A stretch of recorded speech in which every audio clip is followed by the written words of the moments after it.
Nation देख रहे हैं आप और मैं हूं आपके साथ Aditi Shah. Israel defence forces यानी आईडीएफ ईरान के परमाणु ठिकानों पर हमला करने की फिराक में। इजराइल एक बार फिर ईरान पर घातक हमले कर सकता है। इजराइल और ईरान की जंग ने दुनिया की टेंशन बढ़ा दी है। गुरुवार को इजरायली अधिकारियों ने बताया कि पश्चिमी एशिया में ईरान समर्थित विद्रोही गुटों के कमजोर पड़ने के बाद उसके परमाणु ठिकानों पर हमले के लिए ये सही वक्त है। सैन्य अधिकारी सही मौके की तलाश में हैं।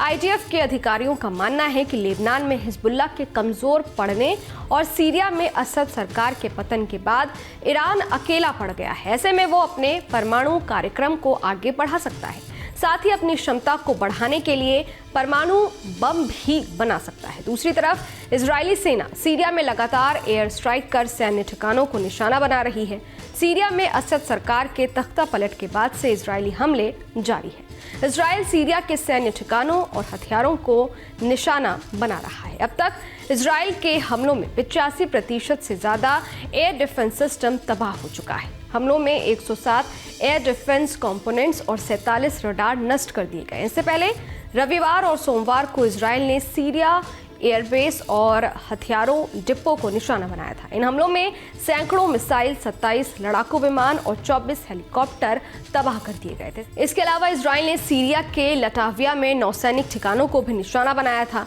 इन हमलों में सीरिया के 15 नौसैनिक जहाज तबाह हो गए थे। इन हमलों के लिए इजरायल ने 1800 से ज्यादा हथियारों का इस्तेमाल किया था। इजरायल का कहना है कि वो अपने नागरिकों की सुरक्षा सुनिश्चित करने के लिए ये कदम उठा रहा है, लेकिन जानकारों का कहना है कि इजरायल अपने पुराने प्रतिद्वंदी को कमजोर करने की कोशिश कर रहा है। दरअसल इजरायल को सीरिया के रासायनिक हथियारों के बारे में चिंता है।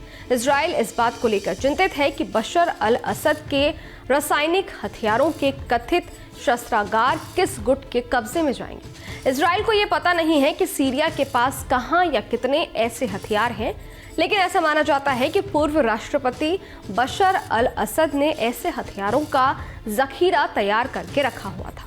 सोमवार को संयुक्त राष्ट्र के रासायनिक हथियारों के निगरानीकर्ता ने सीरिया में अधिकारियों को ये सुनिश्चित करने के लिए कहा कि उनके पास जो भी ऐसे हथियार हैं उन्हें सेफ रखें।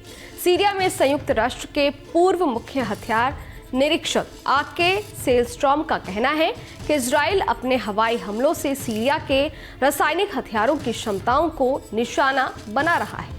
इजरायल सीरिया की सैन्य क्षमता को ध्वस्त कर रहा है। इसमें सैन्य ठिकानों से लेकर सैन्य साजो सामान तक शामिल है। इजरायल ने शुक्रवार को दक्षिणी लेबनान में एयर स्ट्राइक कर हिजबुल्लाह के कई आतंकियों को निशाना बनाया।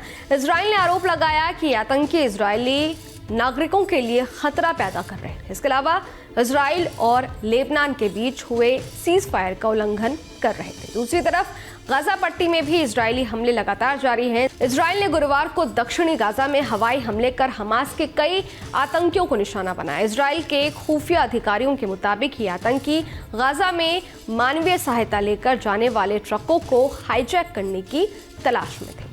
खैर, इस वीडियो पर आपकी क्या राय है? ये वीडियो आपको कैसा लगा? कमेंट बॉक्स में जरूर बताइएगा। बाकी देश और दुनिया की तमाम खबरों के लिए देखते रहिए न्यूज नेशन, मेरे यानी अदिति शाह के साथ। शुक्रिया। न्यूज नेशन अब व्हाट्सएप पर खबरों के ताजा अपडेट के लिए न्यूज नेशन के इस क्यूआर कोड को स्कैन करें।